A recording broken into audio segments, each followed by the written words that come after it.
Di video kali ini saya akan berbagi tentang 7 hal yang akan menjernihkan dan menjawab kebingungan, kegelisahan, dan pertanyaan seputar merebut pacar orang. 7 hal itu apa saja? Pertama, tentang istilah merebut pacar orang.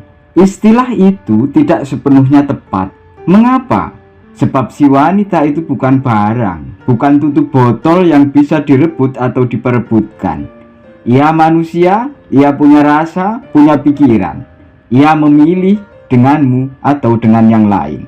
Selain bahwa yang namanya pacar itu bukan orang yang berkuasa atas hidupmu. Tidak ada hakmu atas dirinya, tak ada pula haknya atas dirimu. Kedua, tentang cinta. Cinta adalah cinta yang orang tidak bisa pilih pada siapa cinta itu akan teralamatkan. Jika cinta itu jatuh pada pacar orang, meski kau coba menolaknya, tetap saja kau merasakannya. Jika orang bilang, macam tak ada wanita lain, ia perlu tahu bahwa cinta itu tak seperti segelas air yang dapat dengan mudah dituang ke gelas yang lain. Ketiga, tentang mundur atau mendekatinya. Ini tidak sederhana, sebab dinamikanya bisa sangat kompleks, menyangkut dua orang. Ini akan sangat tergantung pada dua hal. Pertama, secara psikologis. Ini tentang sedalam apa cintamu padanya. Kedua, secara etik. Ini soal sejauh mana kau peduli dengan perasaan pacarnya. Semakin dalam cintamu, semakin kau tak peduli dengan perasaan pacarnya, kau akan cenderung semakin nekat mendekati dan mendapatkannya. Sebaliknya, jika secara psikologis kau masih dapat kendalikan cintamu dan secara etik kau tak ingin melukai hati orang lain, besar kemungkinan memilih mundur. Itu dari sisi kamu. Bagaimana dari sisi wanitanya? Jika secara psikologis kau dan si wanita itu sama-sama sangat mencintai dan secara etik sama-sama tak peduli dengan perasaan pacarnya, maka sempurna dan jadilah sudah. Sangat mungkin dia putusin pacarnya dan jadilah dia pacarmu. Sebaliknya pun, jika sama-sama mencintai, jika secara etik merasa tak tega, tak ingin melukai hati orang lain, kemungkinan memilih tidak. Apapun bentuk hubungannya, apakah itu mundur, apakah mencintai dengan diam-diam, apakah diam-diam selingkuh, apakah memutus yang satu dan memilih yang lain, dinamikanya berpusat pada seberapa dalam rasa cinta itu dan seberapa tinggi nilai etik keduanya. Keempat, tentang pacaran dan pernikahan. Pada keduanya ada perkara cinta, ada pertimbangan etik, ada perihal hak, ada juga soal tanggung jawab.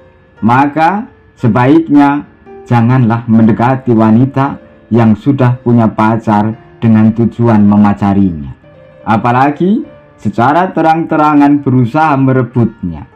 Jika si wanita itu tidak mencintaimu, kau mengganggunya. Jika dia juga mencintaimu, kau merusak hubungan orang, melukai hati pria lain. Itu tentang pacaran. Tapi tentang pernikahan beda lagi. Jika niatnya mengajak nikah, kau berhak dan layak saja mendekatinya. Mengapa? Sebab meski sama-sama bisa menimbulkan luka hati pada orang lain, menikah itu beda jauh dengan pacaran. Menikah itu maknanya kau menaikkan derajat wanita dari sekedar pacar orang menjadi istri dari seorang suami. Kau penuhi hak-haknya dan kau bebankan tanggung jawab pada dirimu.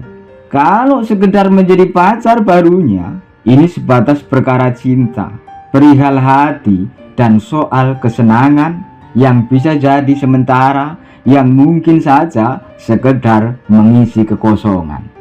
Maka, jika sekedar dijadikan pacar, carilah yang lain yang masih sendiri, atau dekatilah setelah putus. Jika tak putus, jangan recoki hubungan orang. Bagaimana kalau kau sangat mencintainya dan membuatmu resah, sesak, mikirin dia siang dan malam? Itu masalahmu, perasaanmu yang harus diajari untuk mengerti. Kelima, tentang kesetiaan.